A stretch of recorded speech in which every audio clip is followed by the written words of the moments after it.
Kaso kuya, wag ka kakaliwa ah. Bawal Kasi dito, may ma'am. NCAP dyan eh. Okay.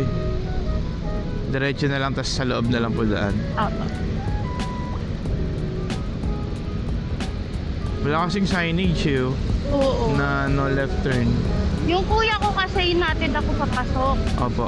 Pagtingin niya may mga huli na siya. Oo, Kaya kasi sabi kasali niya, to sa ano eh, no? Kasali to sa NCAP, itong Opo. JP Rizal. Itong kahabaan. Opo. Sa ilang huli niya, sabi ko, Magkano yun, ma'am, per huli? 1.5. Aray, nakailan siya, ma'am? Tatlo? Grabe, 4-5 agad yun. Kaya nga sabi ko sa kanya, huwag ka dumaan kasi ano yun eh, pinopost ng kapitan namin. Nakikita rin nila. Nakikita nila. Ano yun, ma'am, sa barangay lang? Hindi, yung camera ng NCAP may katabi sa camera ng barangay. So na-advise sila.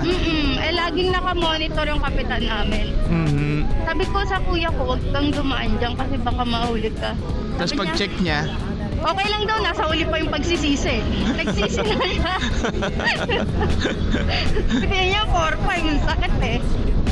Kuya, pati no, 4-5.